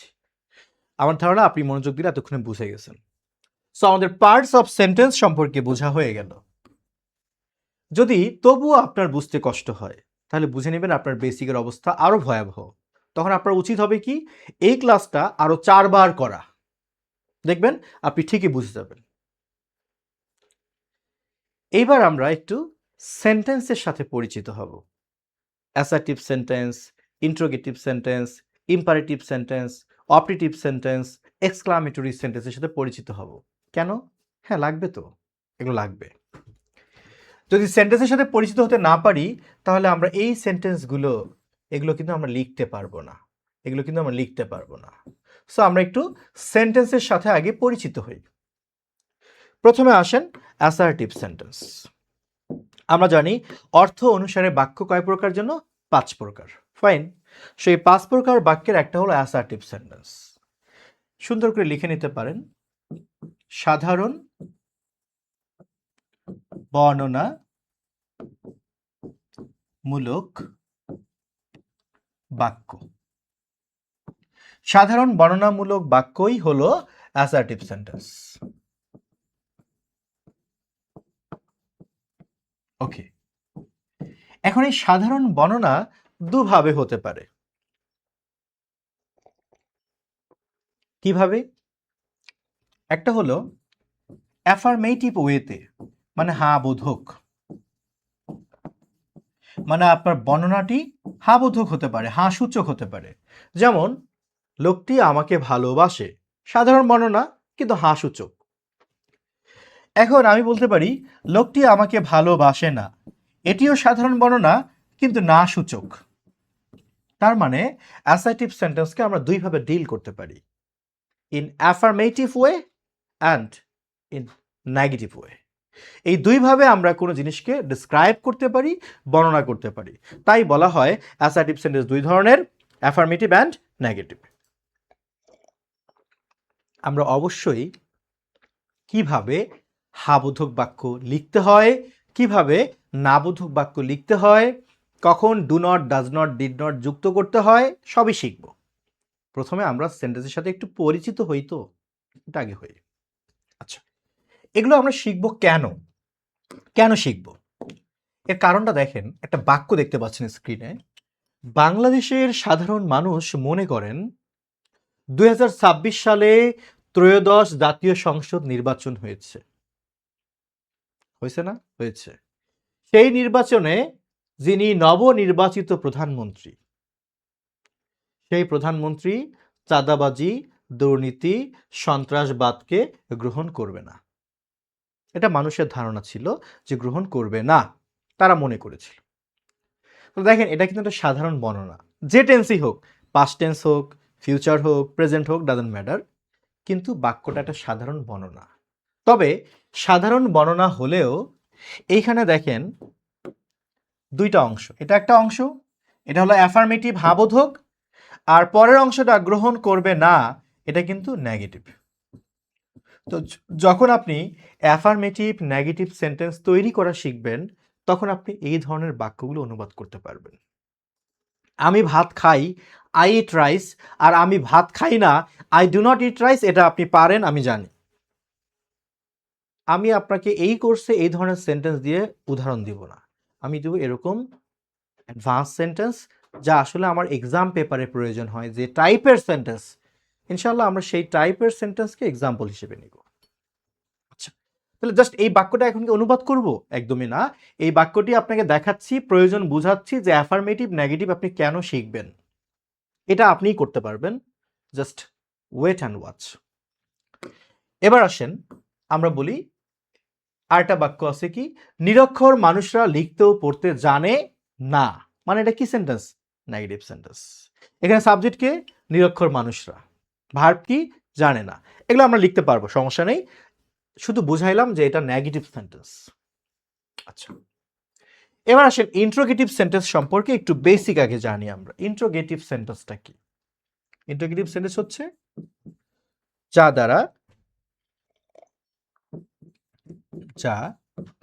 দ্বারা কিছু জানার জন্য প্রশ্ন করা হয়, যা দ্বারা কিছু জানার জন্য প্রশ্ন করা হয়, সেটি আমার কাঙ্ক্ষিত ইন্টারোগেটিভ সেন্টেন্স। আমি কি ঠিক বলেছি? ঠিক। এখন এই প্রশ্ন কিন্তু অনেক ধরনের হতে পারে, তাই না? অনেক ধরনের প্রশ্ন, অনেক ধরনের প্রশ্ন আছে। সেই প্রশ্নগুলো কি কি? প্রশ্ন বেসিক্যালি দুই ধরনের। একটি হলো ইয়েস নো কোয়েশ্চেন। মানে কি? মানে যে প্রশ্নগুলোর উত্তর শুধু হ্যাঁ বা না বললেই হয়। Do you love me? Do you love me? Yes or no, এই তো। তার মানে ডু ইউ লাভ মি একটা ইয়েস নো কোশ্চেন। আমি যদি বলি আর ইউ হ্যাপি, উত্তর কি হবে? Yes or no. তার মানে এটার নাম হলো ইয়েস নো কোশ্চেন। অর্থাৎ অক্সিলারি ভার্বকে ব্যবহার করে আমরা যে প্রশ্নবোধক বাক্যগুলো করে থাকি, যেগুলোর উত্তর শুধু ইয়েস বা নো বললেই হয়, মূলত সেগুলোকে আমরা বলে থাকি কি কোশ্চেন যেন? Yes no question. আচ্ছা, আরেকটা হচ্ছে WH কোশ্চেন। যে প্রশ্নগুলো করার জন্য আমরা WH ওয়ার্ড ব্যবহার করি, যেমন হু, হুম, তারপর হোয়াট, হুইচ, খেয়াল করেছেন, ওয়েন, ওয়্যার, ওয়াই, হাউ, এরকম আরো অনেক WH ওয়ার্ড সৃষ্টি করা সম্ভব, যেমন how many, how much, how far, how long ইত্যাদি। এই প্রশ্নগুলোকে বলা হচ্ছে WH কোশ্চেন। আর যখন আমরা কোনো অক্সিলারি ভার্ব ব্যবহার করে প্রশ্ন করতেছি, মানে আগে অক্সিলারি ভার্ব নিচ্ছি, তারপর আমরা সাবজেক্ট নিচ্ছি, তারপর আমরা মূল ভার্ব থেকে বাকি অংশ আমি এক কথায় লিখে দিলাম, এক্সটেনশন নিচ্ছি, সেগুলোর নাম ইয়েস নো কোশ্চেন। একবার ভাবেন তো, আপনি এই জীবনে যত কথা বলেন সেগুলো কি এগুলোর বাইরে? না। এই জীবনে আপনি 5টা সেন্টেন্সের বাইরে কথা বলতে পারবেন না। আপনি হয় কোনো কিছু বর্ণনা করবেন, না হয় জানার জন্য প্রশ্ন করবেন, অথবা কাউরে আদেশ নিষেধ করবেন, অথবা কারোর জন্য আপনি দোয়া করবেন, ইচ্ছা প্রকাশ করবেন, আর না হয় আপনি ঠাস করে অবাক হয়ে যাবেন, কিংবা ভীষণ দুঃখ পাবেন, অথবা আপনি হাসতে হাসতে ফেটে পড়বেন। এই তো। সো আপনার লাইফে আপনি যত কথা বলেন কিংবা লিখেন সেগুলো assertive, interrogative, imperative, optative, exclamatory এর বাইরে না। তার মানে যদি একটা মানুষ বিশুদ্ধভাবে এই 5টি সেন্টেন্স লেখা শিখতে পারে, তার তো রাইটিং স্কিলের অর্ধেক শেষ হয়ে গেল, সমৃদ্ধ হয়েই গেল। কিন্তু সেই ধৈর্য কই ভাই? ধৈর্য নাই, কিচ্ছু শিখতে চায় না ম্যাক্সিমাম স্টুডেন্ট। ডাইরেক্ট চায় ফোকাস রাইটিং, ডাইরেক্ট চায় আর্গুমেন্ট রাইটিং, ও সরাসরি সিলেবাস ফাটাই ফেলবে। সরি টু সে, একটু বলতে হলো এভাবে। ম্যাক্সিমাম স্টুডেন্টের ধৈর্য নাই এগুলো শেখার, ঠাড়া পড়া মুখস্থ শিখতে চায়। ফলাফল বারবার রিটেন ফেল, বারবার রিটেন ফেল, ফলাফল এটাই। তাহলে এই দুইটা কোশ্চেন আমাকে বুঝতে হবে, ইয়েস নো এবং WH কোশ্চেন। এটার সাথে আমরা আরো দুইটা কোশ্চেন যুক্ত করে নেই। একটি হলো ট্যাগ কোশ্চেন, নিশ্চয়ই নাম শুনেছেন। আরটি হচ্ছে এমবেডেড, এমবেডেড কোশ্চেন। তাহলে দুই ধরনের প্রশ্নকে আমি জোর করে 4 ধরনের প্রশ্নে রূপান্তর করলাম। তার মানে আপনি যদি ইন্ট্রোগেটিভ সেন্টেন্স সম্পর্কে পরিপূর্ণ শিখতে চান, আপনাকে শিখতে হবে you have to learn how to make yes no question, you have to learn how to make WH question, you have to learn how to make tag question, how to make embedded question. এই 4টা প্রশ্ন যদি আপনি শিখতে পারেন, আপনার জন্য যে কাউকে যে কোনো প্রশ্ন করা ইজি হয়ে যাবে, সেটা স্পিক করতে চান আর লিখতে চান, দুটাই পসিবল। সো আমরা ইন্ট্রোগেটিভ সেন্টেন্স বলতে এগুলো শিখবো। আমি শুধু আজকে আপনাদের সাথে পরিচিত করাচ্ছি যে আপনার কি প্রয়োজন। আমরা এই কোর্সে এগুলো শিখবো ধারাবাহিকভাবে। আচ্ছা, দেন আমরা বলি কি ইম্পারেটিভ সেন্টেন্স। ইম্পারেটিভ সেন্টেন্স বলতে যেন আমরা কি বুঝি? আমরা ইম্পারেটিভ সেন্টেন্স বলতে বুঝি আদেশ বোঝাতে পারে, আচ্ছা, এরপর অনুরোধও বোঝাতে পারে, এরপর নির্দেশও বোঝাতে পারে, ওয়েট, তারপর পরামর্শও বোঝাতে পারে, প্রস্তাবও বোঝাতে পারে, নিষেধও বোঝাতে পারে, উপদেশও বোঝাতে পারে। এগুলো বোঝানোর মানেই হলো সেটি কি ইম্পারেটিভ সেন্টেন্স। তাহলে যা খাতায় লিখেছেন এবার সেটা একটু মুখস্থ করে ফেলি, চলেন চোখ বন্ধ করে মুখস্থ করব। যে বাক্য দ্বারা আদেশ, অনুরোধ, নির্দেশ, উপদেশ, পরামর্শ, প্রস্তাব এগুলো বুঝায়, সেগুলোকে আমরা ইম্পারেটিভ সেন্টেন্স বলে থাকি। ওকে, মনে থাকবে? তাহলে আমরা আরেকবার মুখস্থ করে ফেলি। যা দ্বারা আদেশ, উপদেশ, নিষেধ, অনুরোধ, প্রস্তাব বুঝায়, সেগুলোকে আমরা ইম্পারেটিভ সেন্টেন্স বলে থাকি। তার মানে কি দাঁড়ালো? এর মানে হলো আপনি যদি নিজের মতো করে আদেশ, অনুরোধ, প্রস্তাব, নির্দেশ, পরামর্শ এরকম কিছু বাক্য লিখতে পারেন, তাহলে আপনি ধরে নেবেন যে আপনি ইম্পারেটিভ সেন্টেন্সের প্রয়োগ শিখে গেছেন। আমরা এটা শিখব। এবার আসেন অপারেটিভ সেন্টেন্স। অপারেটিভ সেন্টেন্স বলতে আমরা কি বুঝাই? ইচ্ছা বা প্রার্থনা অথবা আকাঙ্ক্ষা বুঝায়, সেটাকে আমরা বলি কি সেন্টেন্স? Operative sentence. ইস, আমার যদি একটা হাতি থাকতো, বা কেউ বলে ইস আমার যদি একটা, অনেকের অনেক রকম ইচ্ছা আর কি। তো এগুলোই হচ্ছে অপারেটিভ সেন্টেন্স। আর যে সেন্টেন্স দ্বারা আমরা আনন্দ, আমাদের আনন্দ, দুঃখ কিংবা আমরা বিস্ময় এগুলো প্রকাশ হয়, প্রকাশ পেলে তাকে আমরা কি বলি? এক্সক্লামেটরি সেন্টেন্স বলি, সেন্টেন্স বলি। সো আমরা এতক্ষণ ধরে যা আলোচনা করলাম সেটিকে আমরা বলতে পারি ইন্ট্রোডাকশন টু সেন্টেন্সেস, মানে আমরা সেন্টেন্সের সাথে পরিচিত হলাম মাত্র। এবার আমাদের পালা হচ্ছে এই 5টা সেন্টেন্স লেখার মতো স্কিল সমৃদ্ধ করা, যেন আমি মন চাইলেই বলতে পারি একটা পাখি খুব সতর্কতার সাথে ঝোপের ভেতর ঢুকে পড়ল। আমি যেন ইংলিশে লিখতে পারি। আবার আমি যেন ইংলিশে প্রশ্ন করতে পারি কে ঝোপের ভেতর ঢুকে পড়ল, কিংবা পাখিটি কোথায় ঢুকে পড়ল। আর আমি যেন বলতে পারি খবরদার পাখিটিকে ধরো না, মানে ইম্পারেটিভ। আমি যেন বলতে পারি ইস যদি আমি একটা পাখি হতে পারতাম, অপারেটিভ। আমি যদি বলতে পারি যে পাখিরা কতই না স্বাধীন, এক্সক্লামেটরি। এইভাবে যেন আপনি লিখতে পারেন, সেই আলোচনায় আমরা যাব পরের ক্লাসে। তাহলে আমরা সেন্টেন্সের সাথে পরিচিত হলাম।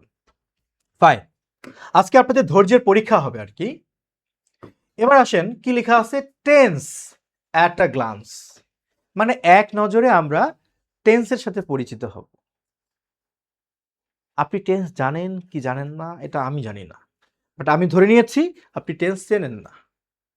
আমি একটু আপনাকে টেন্সের সাথে পরিচিত করাবো। এটাই শেষ না, আমাদের তো টেন্স ভিত্তিক অনেক ক্লাস। আজ শুধু আমরা একটু টেন্সের সাথে পরিচিত হব। দেখা যাক। মানে আপনি যদি চান মাত্র 5 মিনিটে আপনাকে টেন্স শেখানো সম্ভব। কি সম্ভব? অর্থাৎ 5টা মিনিট আপনি মনোযোগ দিয়ে কথা শুনলে আপনি একটা ইংলিশ সেন্টেন্স দেখে বলতে পারবেন কোনটা কোন টেন্স। এর জন্য বেশি না 5 মিনিট সময় লাগবে আপনাকে বুঝাতে। হ্যাঁ, আমি যদি এখন লিখে লিখে বুঝাবো, তাহলে লেখার সময়টুকু যদি বাদ দেই, আপনাকে বোঝানোর জন্য আমার 5 মিনিটেরও কম সময় লাগবে। চলেন কিভাবে সম্ভব আমরা একটু দেখে নেই। অবশ্যই চাইলে খাতায় তুলে নিতে পারেন। আমি একটা চার্ট লিখে নিলাম। এদিকে প্রেজেন্ট, এখানে আমি লিখলাম পাস্ট, আর এখানে আমি দিলাম ফিউচার। কারণ আমরা জানি টেন্স প্রধানত 3 ধরনের, প্রেজেন্ট, পাস্ট, ফিউচার। আচ্ছা, তো আমরা কিভাবে কি বুঝবো? যখন আপনি দেখবেন কোনো সেন্টেন্সের মধ্যে অ্যাম আছে, ইজ আছে, আর আছে, কিংবা সেন্টেন্সের মধ্যে ডু বা ডাজ আছে, কিংবা সেন্টেন্সে আপনি দেখতে পাচ্ছেন হ্যাভ অথবা হ্যাজ আছে, কিংবা সেন্টেন্সে আপনি যে কোনো ভার্ব দেখতে পেয়েছেন V1 প্রেজেন্ট মুডে আছে, এই সাইনগুলো যদি কোনো সেন্টেন্সে থাকে তাহলে আপনি ধরে নেবেন সেটি প্রেজেন্ট টেন্স। হ্যাঁ, আমরা তো এক কথায় বলতেই পারি V1 মানে প্রেজেন্ট টেন্স। তবুও কিছু শিক্ষার্থীকে বোঝানোর জন্য আমার এগুলো লেখা প্রয়োজন। কোনো বাক্যে am, is, are, do, does, have, has, V1 থাকলে সেটি হবে প্রেজেন্ট টেন্স।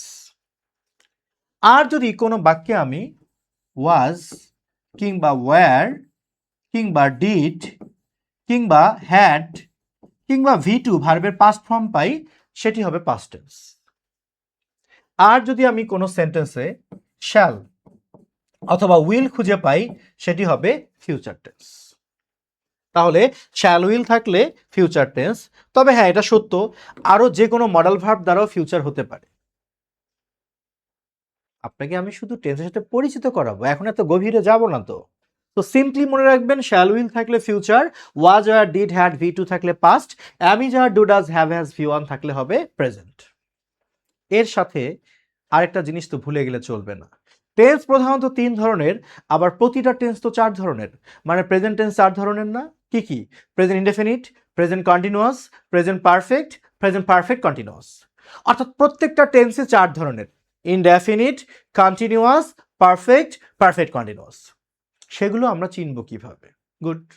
এর জন্য ছোট্ট একটা কথা মনে রাখবেন, যখন আপনি কোনো বাক্যে দেখবেন বি ভার্ব আছে, বি ভার্ব কারা?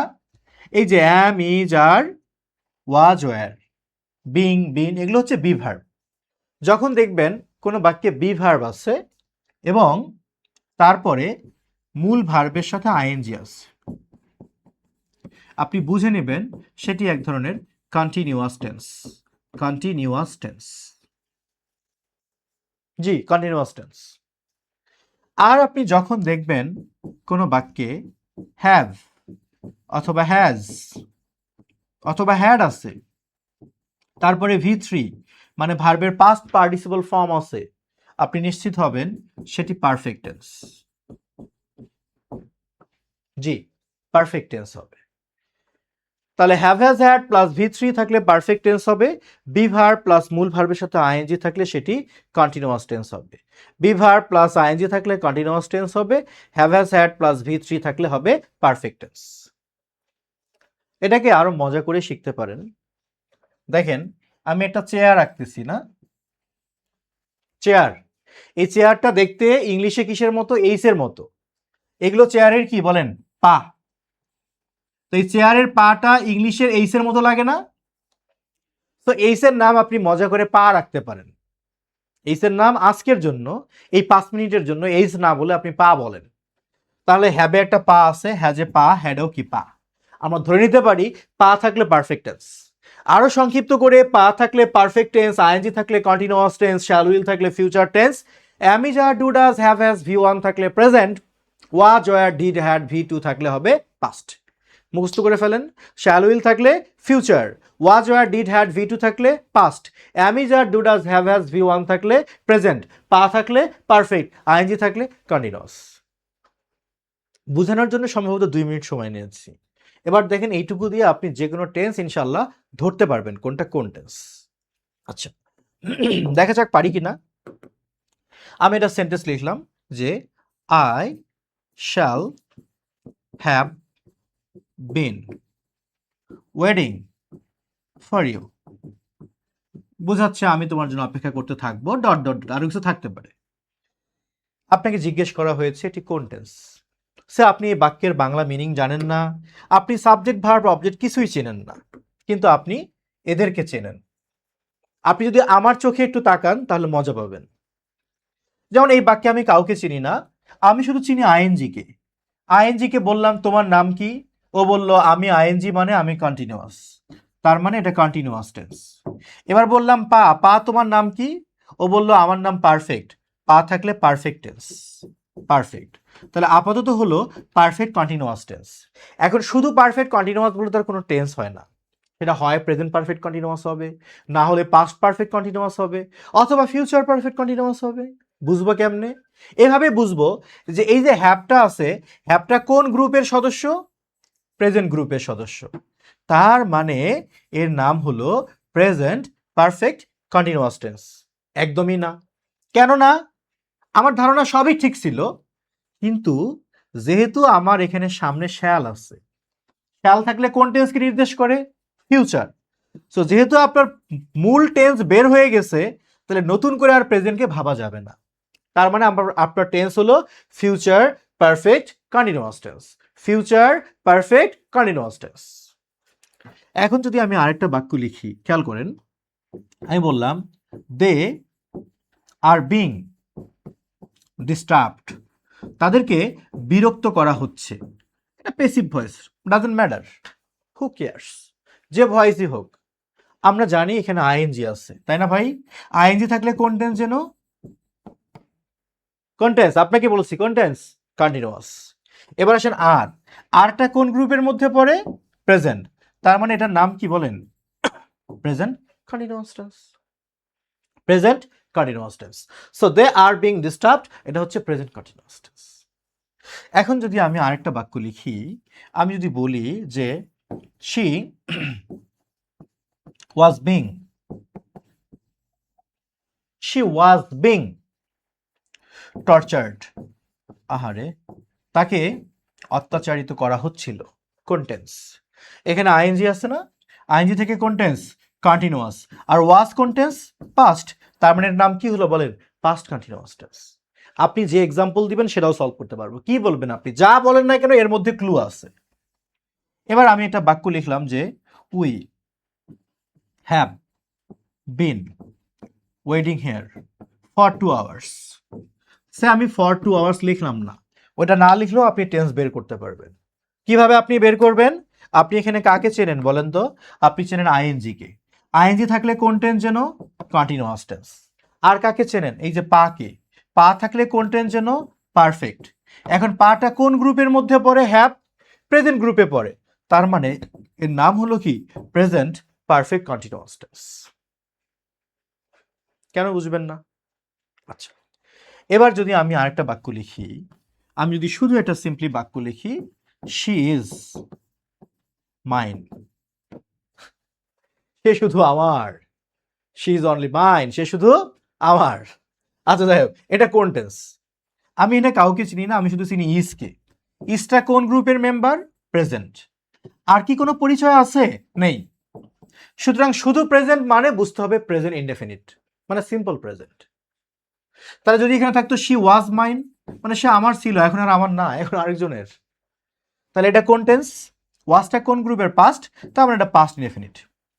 যখন আপনি দেখবেন একটি পরিচয়, তখন সেটা সিম্পল বা ইনডেফিনিট টেন্স হবে। এই তো। সো এইটুকু দিয়ে আপনি কিন্তু যে কোনো সেন্টেন্স দেখে বলে দিতে পারেন কোনটা কোন টেন্স। মানে যদি আপনার ইচ্ছা শক্তি থাকে তাহলে আপনার পক্ষে বের করা সম্ভব। সো আমার এইটুকু উদ্দেশ্য ছিল যে আপনাকে টেন্স অ্যাট আ গ্লান্স, মানে এক নজরে টেন্সের সাথে একটু পরিচিত করাই। আমার মনে হয় পরিচিত হয়ে গেছেন। এবার আসেন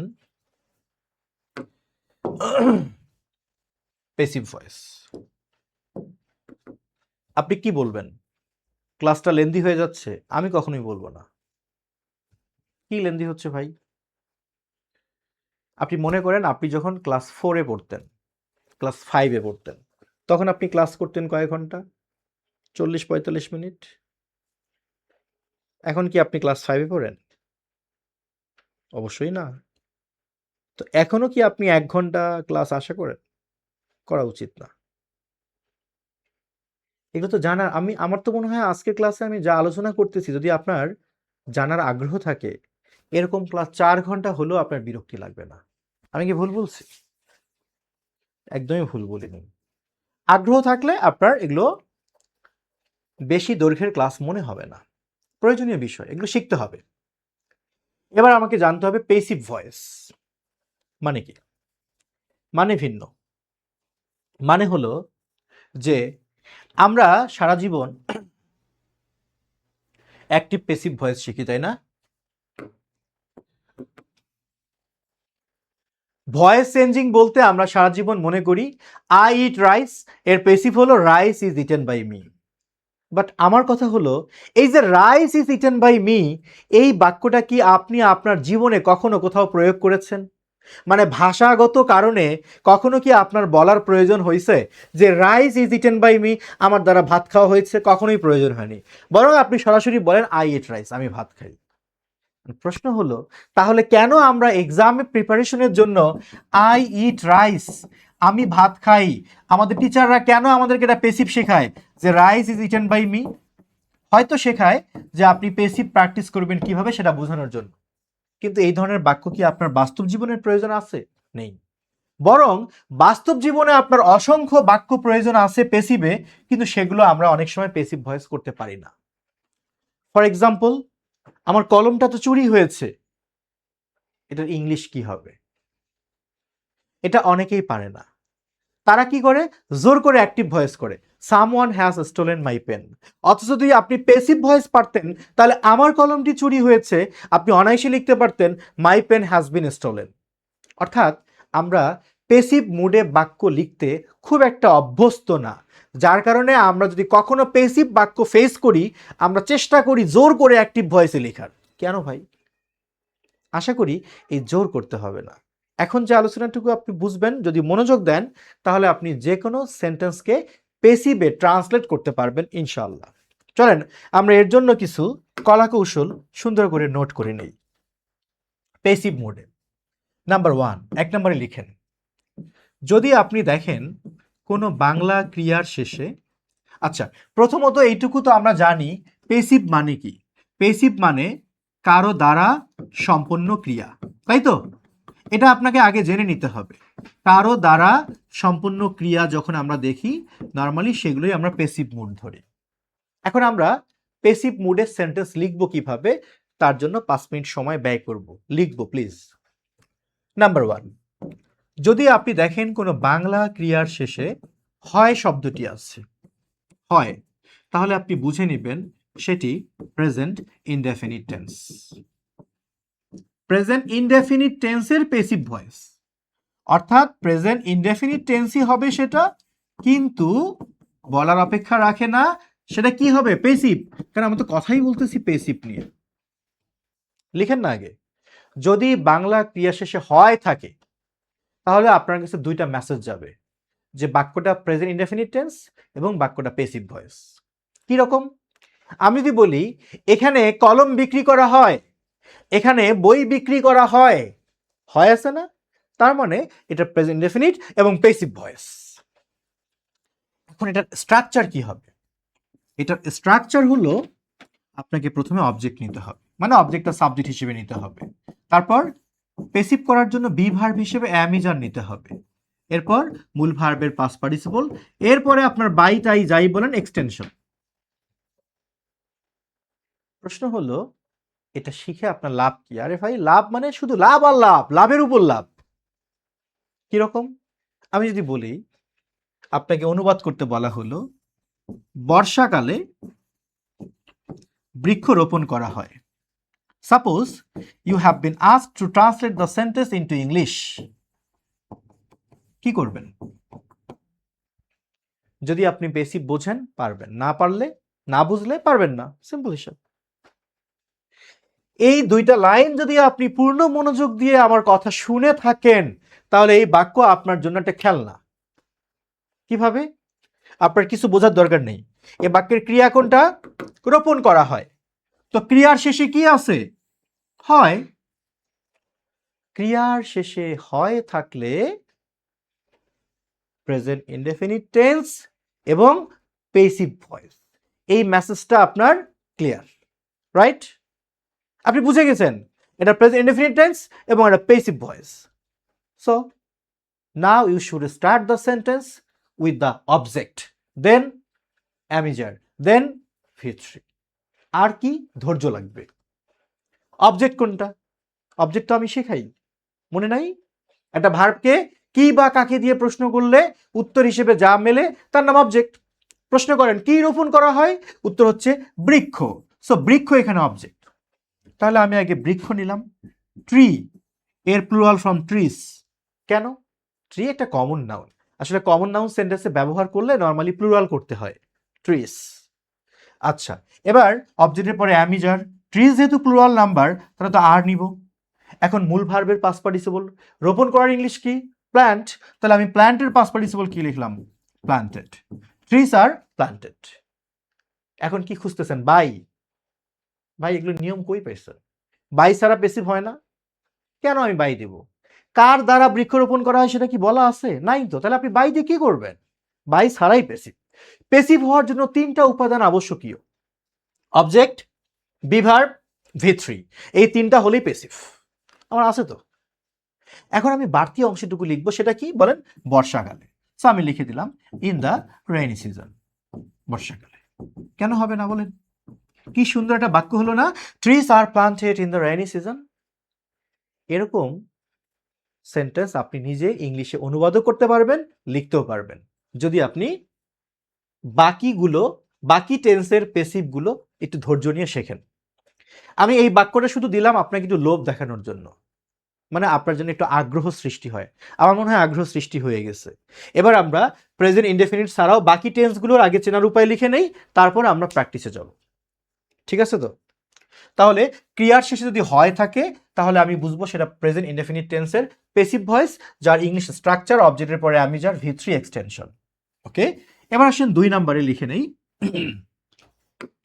2 নম্বরে আমরা লিখে নিব, যদি ক্রিয়ার শেষে হচ্ছে শব্দটা থাকে, হচ্ছে, আমি যদি বলি এখানে বৃক্ষরোপণ করা হচ্ছে বা হইতেছে, ক্রিয়ার শেষে আলাদা করে হচ্ছে থাকবে।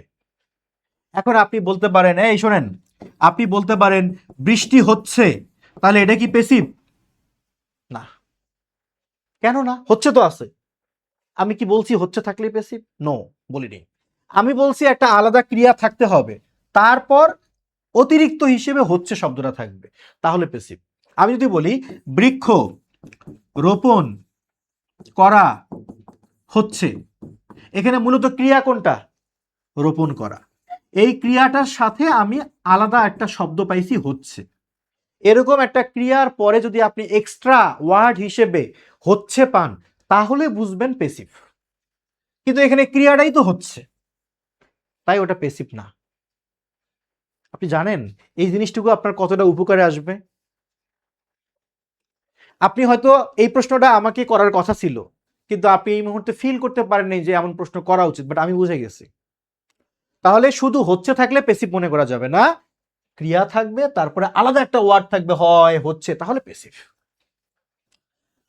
যাই হোক, ক্রিয়ার সাথে হচ্ছে থাকলে সেটি প্রেজেন্ট কন্টিনিউয়াস টেন্সের প্যাসিভ। প্রেজেন্ট কন্টিনিউয়াস টেন্সের প্যাসিভ হবে, যার স্ট্রাকচার হবে অবজেক্টের পরে am being or is being অথবা are being প্লাস V3, তারপর এক্সটেনশন। এক্সাম্পল দিব পরে, আগে বোঝেন। এবার যদি দেখেন আপনি ক্রিয়ার শেষে হয়েছে শব্দটা আছে, তাদেরকে এখানে ডাকা হয়েছে, তখন আপনি বুঝে নেবেন সেটা প্রেজেন্ট পারফেক্ট টেন্স, সেটা প্রেজেন্ট পারফেক্ট টেন্সের, সেটি প্রেজেন্ট পারফেক্ট টেন্সের প্যাসিভ ভয়েস। যদি ক্রিয়ার সাথে হয়েছে শব্দটি থাকে তাহলে প্রেজেন্ট পারফেক্ট টেন্সের প্যাসিভ ভয়েস। তখন আপনার স্ট্রাকচারটা হবে এরকম ভাবে যে আগে আপনি অবজেক্ট নেবেন, অবজেক্টের পরে আপনি হ্যাভ বিন অথবা হ্যাজ বিন নেবেন, হ্যাভ বিন অথবা হ্যাজ বিন নেবেন, এরপরে V3 plus extension. Normally present perfect মানে কি হ্যাভ হ্যাজ, কিন্তু প্যাসিভের সময় বিনটা যুক্ত হবে। আমরা এটা আপনারা বুঝে গেছেন। তাহলে যখন আমি প্রেজেন্ট পারফেক্ট টেন্স কেমনে চিনবো? যদি দেখি ক্রিয়ার শেষে হয়েছে শব্দটি আছে, তাহলে আমি বুঝে নিব সে একে তো প্রেজেন্ট পারফেক্ট টেন্স, তার উপর সেটা প্যাসিভ ভয়েস। আর ইংলিশটা হবে এভাবে যে অবজেক্টের পরে have been has been V3 extension. এবার যদি আপনি দেখেন যে 4 নম্বরে আপনার ক্রিয়ার শেষে হচ্ছে শব্দটা আছে প্লাস একটা সময়ের উল্লেখ আছে,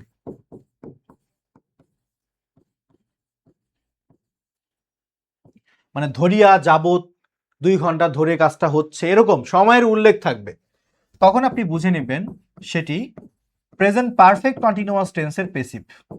প্রেজেন্ট পারফেক্ট কন্টিনিউয়াস টেন্সের প্যাসিভ ভয়েস হবে, যার প্যাসিভের স্ট্রাকচারে আপনাকে লিখতে হবে অবজেক্টের পরে হ্যাভ বিন বিং অথবা has been being plus V3 plus extension. তুলে নেন, have been being, has been being plus extension.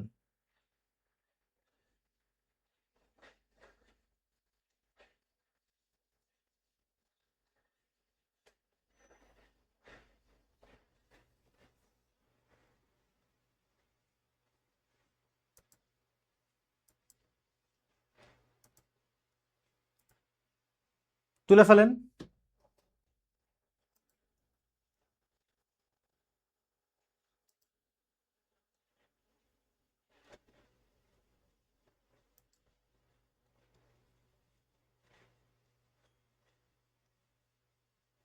ওকে, তাহলে আমরা এখানে যেটা বুঝলাম, প্রেজেন্ট কন্টিনিউয়াসের ক্ষেত্রে নর্মালি কাজটা চলমান হবে, প্রেজেন্ট কন্টিনিউয়াসের ক্ষেত্রে নর্মালি কাজটা হবে চলমান আর ক্রিয়ার সাথে হচ্ছে থাকবে। কিন্তু যখন দেখব একটা সময়ের উল্লেখ থাকবে তখন সেটা প্রেজেন্ট পারফেক্ট কন্টিনিউয়াস টেন্স। আমি যদি বলি যে লোকটিকে বিরক্ত করা হচ্ছে, তাহলে প্রেজেন্ট কন্টিনিউয়াস টেন্সের পেসিভ। আর যদি বলি লোকটিকে 10 মিনিট ধরে বিরক্ত করা হচ্ছে, তাহলে প্রেজেন্ট পারফেক্ট কন্টিনিউয়াস টেন্সের পেসিভ ভয়েস হবে। যে ক্ষেত্রে আমাকে এই স্ট্রাকচার ফলো করতে হবে, অবজেক্টের পরে হ্যাভ বিন বিং অথবা has been being plus V3 plus extension. আচ্ছা, এবার আসেন 4 নম্বরে। 4 গেল। 5 নম্বরে ক্রিয়ার শেষে যদি হয়েছিল শব্দটা থাকে, সরি, হয়েছিল শব্দটা থাকে, হয়েছিল, তখন আপনি বুঝে নেবেন সেটি পাস্ট ইনডেফিনিট টেন্স। পেসিভ তো অবশ্যই, পাস্ট ইনডেফিনিট টেন্সের কি পেসিভ। যদি ক্রিয়া শেষে হয়েছিল শব্দটা থাকে, যে লোকটিকে এখানে ডাকা হয়েছিল, তাকে এখানে আসতে বলা হয়েছিল, তারপর চেয়ারটি ভাঙা হয়েছিল, পাস্ট ইনডেফিনিট টেন্সের পেসিভ হবে, যার স্ট্রাকচার হবে অবজেক্টের পরে ওয়াজ অথবা were plus V3 plus extension.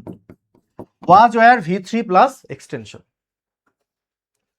এবার আসি 6 নম্বরে, যদি ক্রিয়ার শেষে হচ্ছিল শব্দটা থাকে, হচ্ছিল, লোকটিকে ডাকা হচ্ছিল, এই তোমাকে তো অনেকক্ষণ ধরে ডাকা হচ্ছিল, চলমান, তখন আপনি বুঝে নেবেন সেটা পাস্ট কন্টিনিউয়াস টেন্সের পেসিভ।